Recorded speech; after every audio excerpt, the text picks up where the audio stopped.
विश्वास ठेवतो त्याचा नाश होऊ नये तर त्याला सार्वकालिक जीवन प्राप्त व्हावं नाही. तर परमेश्वराने एकुलता एक पुत्र दिला. तो अशासाठी सर्वांनासाठी दिलेला आहे, कारण देवबाप सर्वांवर प्रीती करतो. जे पापी आहेत त्या राष्ट्रांवर त्या राज्यांवर पण परमेश्वर सूर्य उगवतो, त्या राष्ट्रांवर राज्यांवर पण परमेश्वर पाऊस देतो. परंतु संधी दिलेली आहे त्या राष्ट्रांना, त्या राज्यांना, त्या लोकांना की त्यांनी त्याच्या पुत्राचा स्वीकार करावा. आणि जर त्याचा एकुलता एक पुत्र याचा त्यांनी स्वीकार केला, त्याच्यावर विश्वास ठेवला, तर त्याचा नाश होणार नाही, म्हणजे त्याच्या आत्म्याचा नाश होणार नाही, तर त्याला सार्वकालिक जीवन प्राप्त होईल. म्हणजे त्याला तारण मिळेल, आणि म्हणजे त्याला स्वर्गीय जीवन मिळेल, आणि म्हणजे त्याचा देवाबरोबर समेट होईल. आता हा देवाचा एकुलता एक पुत्र कोण आहे ते आपण पाहू. देवाचा एकुलता एक पुत्र कोण आहे, त्याचं नाव काय? तर त्यासाठी आपण वचन एक वाचूया. प्रेषितांची कृत्ये 16वा अध्याय 31वा वचन. प्रेषितांची कृत्ये 16वा अध्याय 31वा वचन. एकुलता एक पुत्र कोण आहे? ते म्हणाले प्रभू येशूवर विश्वास ठेव, म्हणजे तुझे व तुझ्या घराण्याचे तारण होईल. म्हणजे तुझे व तुझ्या घराण्याचे तारण होईल. म्हणजे तारणासाठी दिलेला देवाचा एकुलता एक पुत्र जो आहे त्याचं नाव आहे प्रभू येशू ख्रिस्त, नाही का? प्रभू येशू ख्रिस्त. आणि त्या नावावर जर विश्वास ठेवला आपण, तो देवाचा एकुलता एक पुत्र आहे, तर आपलं तारण होतं. असं प्रेषित 16:31 मध्ये आपण पाहिलं. तर आपल्याला माहित आहे की संत पॉल आणि सिला हे तुरुंगामध्ये होते. फिलिप्पी या शहरामध्ये मोठी दंगल झाली आणि त्यांना तुरुंगामध्ये टाकलं. आणि देवाचं नावाची घोषणा हे संत पॉल करत होते. आणि त्यामुळं जी त्यांची अर्थविधी होती त्याची पूजा अर्चा करणं लोकांनी बंद केलं. आणि त्यामुळं मूर्ती बनवणारे, मूर्ती घडवणारे, मूर्ती विकणारे यांच्या सगळ्यांच्या बिझनेसवर परिणाम होऊ लागला. आणि त्यामुळं लोकांनी दंगल केली आणि हा प्रेषित पॉल काय शिकवतो? आमच्या त्या अर्थवी देवीच्या विरोधात शिकवतो. म्हणून प्रेषित पॉलला आणि सिलाला तुरुंगामध्ये टाकलं. आणि तुरुंगामध्ये टाकल्यानंतर रात्रीची वेळ होती, मध्यरात्रीची वेळ होती, आणि प्रेषित पॉल आणि सिला काय करत होते? तर गीत गाऊन देवाचा गौरव करत. गीत गाऊन देवाचा गौरव. आणि मग अचानक काय झालं? तिथे भूकंप झाला. आणि काय झालं? दरवाजे उघडले आणि बेड्या पण सुटल्या. म्हणजे असा कसा भूकंप झाला असेल? भूकंपावर पण देवाचं कसं नियंत्रण आहे बघा. बेड्या कशा सुटल्या आणि दरवाजा कसा उघडला. भूकंपामध्ये एक विशेष घटना घडली. कदाचित त्यांच्या बेड्या या भिंतीला बांधलेल्या असेल. हा हात ह्या भिंतीला आणि हा हात ह्या भिंतीला, साखळीने अशा त्यांच्या बेड्या असतील, नाही का? आणि त्या भिंत हल्ल्यामुळं काय झालं, किंवा थोड्याफार पडल्या असतील भिंती, त्यामुळे ते निखळले त्या बेड्या. आता साखळ्या तशाच असतील, परंतु इकडचा हात फ्री झाला, बेड्या त्यांच्या निघाल्या त्या भिंतीमध्ये. आणि इतका जोराचा हादरा असेल की ते दरवाजे पण उघडले आणि हे लोक बाहेर. आणि तो जेलर होता, तो काय म्हणाला? त्याला वाटले सगळे पळून गेले, कारण त्याच्यावर जबाबदारी असते त्या सगळ्या कैद्यांची काळजी घ्यायची. आता रोमन सम्राट त्याला मारूनच टाकेल, शिक्षा देईल, फाशी शिक्षा देईल. यासाठी तो स्वतःच तलवारीचा नाश करून घेणार होता. तेव्हा संत पौलांनी त्यांना ओरडून सांगितलं की तू स्वतःचा नाश करून घेऊ नकोस, तर काय कर, पहा आम्ही इथेच आहोत, आम्ही इथून कुठेही गेलो नाही. आणि मग त्या जेलरला कळालं की यांना का तुरुंगात टाकले, का दंगल झाली. हे काय सांगत होते, हे कुठल्या देवाचं नाव सांगत होते, आणि असा कसा भूकंप झाला, आणि बरोबर त्यांच्या बेड्या सुटल्या, आणि बरोबर दरवाजे उघडले, म्हणजे काहीतरी आहे. आणि मग त्या जेलरने काय केलं, मी काय करू हा प्रश्न विचारला, माझं तारण होण्यासाठी मी काय करू. आणि मग संत पौलांनी हे प्रेषित 16:31 उत्तर दिलेलं आहे की प्रभू येशू ख्रिस्तावर विश्वास ठेव म्हणजे तुझे व तुझ्या घराण्याचे तारण. आणि त्याच वेळेला तो जेलर तयार झाला येशू ख्रिस्तावर विश्वास ठेवायला. त्याच रात्री तो तयार झाला येशू ख्रिस्ताच्या नावामध्ये बाप्तिस्मा घ्यायला. आणि त्याच रात्री त्या जेलरनी आणि त्याच्या घरातल्यांनी येशू ख्रिस्तामध्ये काय घेतला, बाप्तिस्मा घेतला. देवाची स्तुती आहे. हे नाव आहे कारणासाठी दिलेलं, देवाच्या पुत्राचे हे नाव आहे प्रभू येशूवर विश्वास ठेव म्हणजे तुझ्यावर तुझ्या घराण्याचे तारण. आता आणखी कुठलं नाव दिलंय येशू ख्रिस्ता व्यतिरिक्त? आणखी दुसरा XYZ ABCD आहे का? नाही. तर त्याच्यासाठी आपण वचन वाचूया प्रेषित 4:12, प्रेषितांची कृत्ये 4 अध्याय 12 वचन.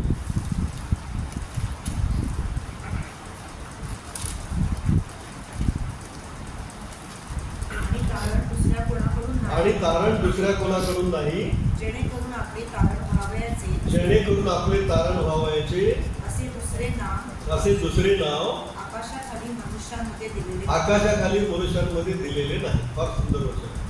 तारण दुसऱ्या कोणाकडूनही नाही. म्हणजे आपल्याला प्रश्न पडतो अजून कोण आहे का? नो. कारण जेणेकरून आपले तारण होईल असे दुसरे कोणतेही नाव आकाशाखाली मनुष्यामध्ये दिलेले नाही. म्हणजे आकाशाखाली दुसरं कुठलंही नाव नाही, एकच नाव आहे, ते म्हणजे प्रभू येशू ख्रिस्त, की ज्याच्यामध्ये, ज्याच्याद्वारे, ज्याच्यापासून आपल्याला काय मिळतं, तारण मिळतं. ठीक आहे. तर आपण 2-3 गोष्टी शिकलो की देवाने त्याचा एकुलता एक पुत्र दिला. नंतर आपण शिकलो त्या पुत्राचं नाव काय आहे, प्रभू येशू. नंतर आपण शिकलो की तारण अन्य कोणाकडूनही नाही, आकाशाखाली दुसरं कुठलंही नाव येशू ख्रिस्ताशिवाय देण्यात आलेलं नाही. म्हणजे म्हणून येशू ख्रिस्त काय म्हणतो योहान 14:6 मध्ये पहा बरं. योहान 14:6. येशूने त्याला म्हटले मार्ग सत्य व जीवन मीच आहे. माझ्याद्वारे आल्यापासून पित्याकडे कोणी येत नाही. देवाची सूचना म्हणजे येशू ख्रिस्त हाच मार्ग आहे, तोच सत्य आणि तोच काय जीवन आहे. त्याच्या वाचून अन्य कुठलाही मार्ग नाही.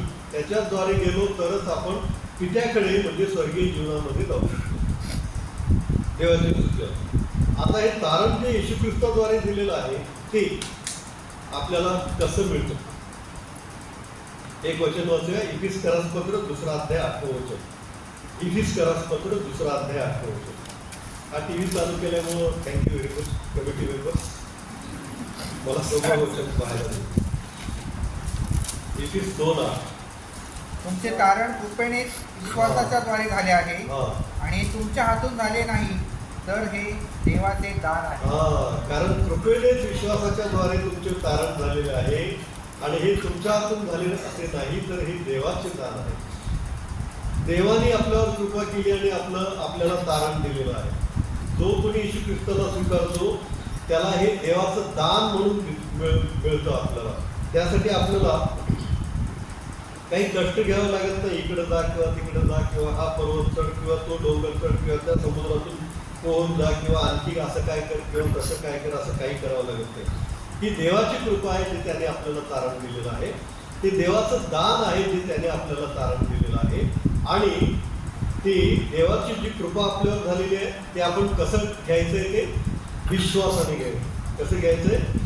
विश्वासाने. तर आपण त्याच्यावर विश्वास ठेवायचा की हो परमेश्वर पवित्र आहे, हो त्याचा पुत्र प्रभू येशू ख्रिस्त आमच्यासाठी तारणासाठी दिलेला आहे, तो पवित्र आहे. हा विश्वास जर आपण ठेवला तर आपल्याला हे तारण देवाच्या कृपेने फुकट मिळालेलं आहे आणि ते आपण काय करायचंय? घ्यायचं. देवाची स्तुती असो. आता अजून एक वचन वाचूया आपण. प्रेषितांची कृत्ये 13 अध्याय 26. प्रेषित 13:26. अहो बंधुजनांनो, अब्रामाच्या वंशातील पुत्रांनो, व तुम्हापैकी देवाचे भय बाळगणाऱ्यांनी तुम्हापैकी देवाचे भय बाळगणाऱ्यांनो, आपल्याला या तारणाची वार्ता पाठविलेली आहे. आपल्याला या तारणाची वार्ता पाठवली. कुणाला? देवाचं भय बाळगणाऱ्यांना. देवाचं भय बाळगून राहिलं पाहिजे, देवावर विश्वास ठेवला पाहिजे, तर त्याने त्याच्या कृपेने जे देवाचं दान म्हणून आपल्याला तारण दिलेलं आहे ते मिळेल. तर देवाचं भय बाळगणं म्हणजे काय? तर देवाच्या आज्ञा पाळणं. काय फार कठीण आज्ञा त्यांनी दिल्यात असं नाही. त्याच्यावर विश्वास ठेवायचा, त्याच्यावर प्रीती करायची, आईवडिलांचा मान राखायचा, त्याच्याशिवाय आज्ञा देव नसतो नाही का? या ज्या काही त्यांनी आज्ञा दिलेल्या आहेत त्या आज्ञा आपल्याला पाळायच्या आहेत. तर आपण काय करतो? देवाचं भय बाळगतो. आता लहान मुलं असतात, त्यांना सांगितलेलं जातं, किंवा कॉलेजची मुलं असतात, आई वडील सांगतात की बाबा रात्री 8च्या आत घरी आलं पाहिजे. तर त्यांना ते आईवडिलांचं भय खूप असतं. मग ते इकडं तिकडं घरी गेले तरी 7:30 पावणे 8 वाजले की त्यांचं सुरू होतं, अरे आईने सांगितलं होतं 8च्या आत जायचं. मित्रांनी जरी मोठे जरी असले तरी त्यांना भय असतं, एक रिस्पेक्ट असतं, एक रेव्हरन्स असतं, किंवा आपल्याला गेलं पाहिजे. आणि मग ते बरोबर त्या टायमाच्या घरी येतात. तसं परमेश्वराबद्दल जर आपल्या मनामध्ये आदर असेल तर आपण त्याच्या आज्ञा पाळतो. त्याच्याशिवाय आपण कुठल्याही आज्ञा देवाकडे जात नाही. त्याच्याशिवाय कुठल्याही देवाला बदलत नाही, कोरीव मूर्तीची पूजा करत नाही. आणि जर तुम्ही जुना करार वाचला तर जुन्या करारामध्ये अशी एकही घटना दिसत नाही की जर कोणी अन्य देवाला बसला तर त्याला देवाने क्षमा केली. अशी एकही घटना जुन्या करारामध्ये आढळत नाही. ज्या कोणी देवाला सोडलं त्याला परमेश्वराने शासन केलेलं आहे. अगदी उत्पत्तीपासून जकऱ्या मलाखीपर्यंत ज्या कोणी देवाला सोडलं, मग तो राजा जरी असला, आहाब राजा जरी असला, इजबेल राणी जरी असली, ज्यांनी देवाला सोडलं त्यांना देवाने शासन केलं. तर पहिली आज्ञा जी आहे, माझ्याशिवाय तुला आज्ञा देऊ नको, या आज्ञेमध्ये कुठेही देवबापाने काय केलेलं नाही, कॉम्प्रोमाइज केलेलंच नाही. आणि मग मनुष्य म्हणून आपण जाता येता पाप करतो, चुका होतात, त्याची आपण क्षमा मागतो. मग आपल्याला परमेश्वर क्षमा करतो. आपल्या बिझनेसमध्ये आपण पाप करतो, नोकरीमध्ये आपण पाप करतो. म्हणजे एखादी वस्तू 1,000 रुपयाला आहे, नाही 700ला, नाही 800ला, बरं ठीक आहे 800ला. असं करून पण आपण तो व्यवहार कसा तरी संपवतो. कोणी आपल्याला पैसे दिले, आपण परतफेड करत नाही, उसने घेतो, परंतु जमत नाही द्यायला. अशा वेळेला पण आपली पापं होतात. आपण परमेश्वराकडे जेव्हा क्षमा मागतो तेव्हा परमेश्वर आपल्याला क्षमा करतो. देव कनवाळू आहे, देव कृपाळू आहे. परंतु हे पाप जे आहे, माझ्याशिवाय तुला आज्ञा देऊ नको, पहिलं आज्ञा, त्याच्याबद्दल आपल्याला बायबलमध्ये असं कुठेही आढळत नाही की देवाने क्षमा केली. आणि म्हणून देवाबद्दल ज्याच्या मनात आदर आहे, देवाबद्दल ज्याच्या मनात भय आहे, तो प्रभू येशू ख्रिस्ताला आपला तारणारा म्हणून मानतो, स्वीकारतो. आणि आकाशाखाली दुसरं कुठलंही नाव त्याच्या पुढे कधीही येत नाही. प्रेषित 13:26 आपण वाचलं असता की देवाचं भय बाळगणाऱ्यांना ते कारण आहे. तर देवाचं भय बाळगलं पाहिजे, म्हणजे त्याच्याशिवाय आज्ञा देऊ नसो हे अगदी ठासून आपल्या हृदयावर कोरलं पाहिजे की नाही म्हणजे नाही.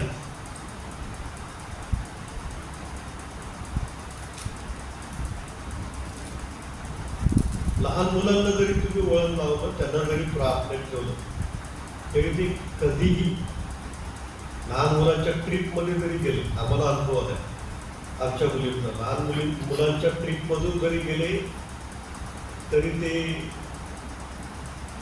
देवदर्शन वगैरे न करता बाहेर जातात. लहान मुलं असताना सुद्धा, म्हणजे जर तुम्ही वचन सांगितलं तर ते वचनच शब्द आहे. शब्द म्हणजे येशू ख्रिस्त आहे.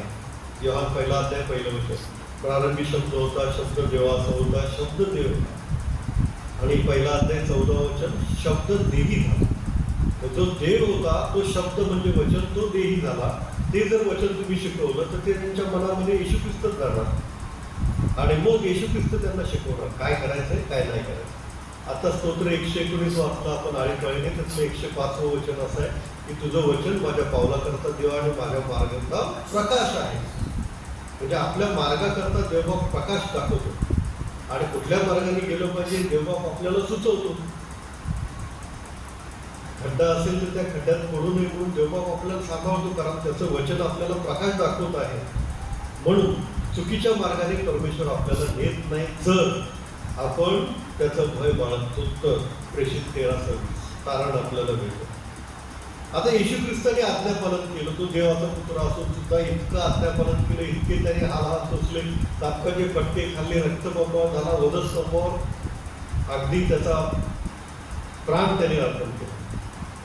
हे इथवर त्यांनी आज्ञापालन केलं आणि त्या प्रभू येशू ख्रिस्ताला काय दिलं देवाने पाहूया आपण. फिलिप्पीकरास पत्र 2 अध्याय 9 ते 11. फिलिप्पीकरास पत्र 2 अध्याय 9 ते 11.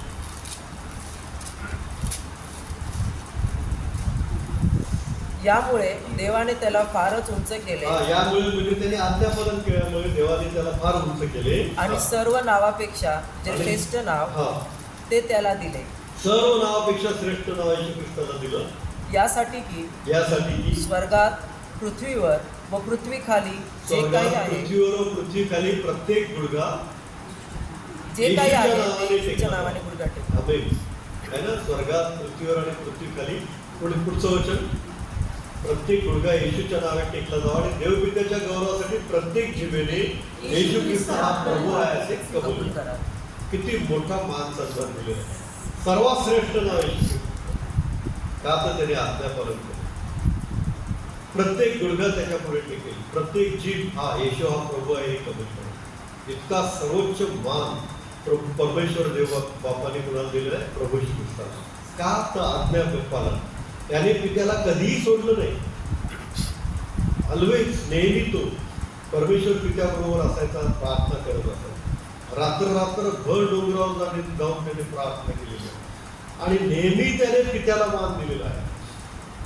तो स्वतः परमेश्वर असून त्याने पिता परमेश्वराला मान दिलेला आहे, कारण तो पृथ्वीवर एक मनुष्याचा पुत्र, देवाचा पुत्र म्हणून आलेला आहे. आणि हे जे आज्ञापालन आहे ते आज्ञापालन येशू ख्रिस्ताने केलं म्हणून त्याला परमेश्वराने उंच केलं. तसं आज्ञापालन जर आपण केलं तर कृपेने मिळणारं जे फुकट गिफ्ट आहे तारण ते आपल्याला देतो देवबाप आणि आपल्यालाही देवबाप काय करतो उंच करतो. तुमच्या नोकरी धंद्यामध्ये, कामधंद्यामध्ये, उद्योग व्यवसायामध्ये परमेश्वर अशी बरकत आणेल कारण तुम्ही देवाबरोबर आहात. देव तुमच्याबरोबर आहे. तुम्ही देवाचं भय बाळगता. तुम्ही त्याच्याशिवाय अन्य देवाला बघत नाही. तुम्हाला तारण तुम्ही कृपेने फुकट मिळवून घेतलेलं आहे, देवाने ते दिलेलं आहे. तर तुमच्या नोकरीमध्ये, बिझनेसमध्ये, घरामध्ये, लेकराबाळांमध्ये परमेश्वर हे आशीर्वाद देईल. परमेश्वर तुम्हाला उंच करेल, यश देईल. परमेश्वर तुम्हाला उंच करेल. तुम्हाला स्वतःलाच आश्चर्य वाटेल कधी कधी आहे पण असं कसं होतं. या योग्यतेचा मी नाही पण मला भेटलं, या पात्रतेचा मी नाही पण मला भेटलं. अद्भुत गोष्टी परमेश्वर करतो तुमच्या जीवनामध्ये. जेव्हा आपण त्याचं भय बाळगतो, त्याच्याशिवाय अन्य कुणालाही कुठल्याही अन्य देवदेवतांना बदलत नाही आणि त्याचं तारण जे त्यांनी दिलेलं आहे ते आपण मिळवून घेतो. तेव्हा आता तारण म्हणजे काय त्याचं उत्तर एक पाहूया आणि आपण थांबूया. रोमकरास पत्र 5 अध्याय 10 वचन. रोम 5:10. रोमकरास पत्र 5 अध्याय 10 वचन. आपण शत्रू असता देवाबरोबर त्याच्या पुत्राच्या मृत्यूद्वारे आपला समेट झाला, तर आता समेट झाला असता त्याच्या जीवनाने विशेष करून आपण जाणार आहोत. म्हणजे तारण म्हणजे काय तर देवाबरोबर समेट. ही व्याख्या इथे दिलेली आहे. रोम करासपत्र 5 ते 10. आपण तारले जाणार आहोत. तारले जाणार तारण म्हणजे काय? आपला परमेश्वराबरोबर सबमिट झाला. जो एदेन बागेमध्ये आपला आणि परमेश्वराचं नातं तुटलं होतं, ते येशू ख्रिस्ताच्या मृत्यूद्वारे जोडलं गेलं. त्यालाच काय म्हणतात? तारण. म्हणजे परमेश्वराबरोबर आपला पुन्हा सबमिट होणं, परमेश्वराच्या सहभागितेत सानिध्यात आपण पुन्हा येणं म्हणजे काय आहे? तारण. आणि ते तारण आपल्याला कसं मिळतं? फ्रीमध्ये, देवाच्या कृपेने मिळतं. फक्त आपल्याला काय करायचंय? त्याचा एकुलता एक पुत्र येशू ख्रिस्त याच्यावर काय करायचंय? विश्वास ठेवायचा. आणखी दुसरं कुठलं नाव आहे का? नाही. आकाशाच्या खाली पृथ्वीवर दुसरं कोणतंही नाव तारणासाठी दिलेलं नाही. आपण आज्ञापालन करूया, देवाला मान देऊया, त्याच्या भक्तीमध्ये रमूया.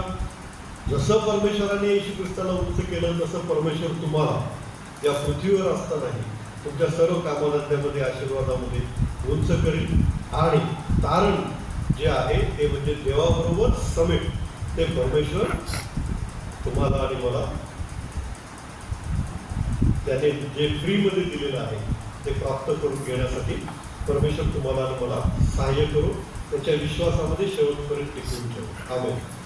आपण प्रार्थना करू. सर्वसमोर देव बाप्पा, तुझा एकुलता एक पुत्र आमचा तारणारा येशू ख्रिस्त, यावर आम्ही विश्वास ठेवतो. त्याच्याद्वारे दिलेलं तारण म्हणजे देवाबरोबर परमेश्वराबरोबर असलेला समेट, तो आम्हाला देतोच. तू तुझे उपकार मागतो. तुझ्याच विश्वासामध्ये शेवटपर्यंत आम्ही राहावं असं तू त्या करायचं. लहान प्रार्थना आमचा धन्य टाळणारा प्रभू श्री सर्व आमेन.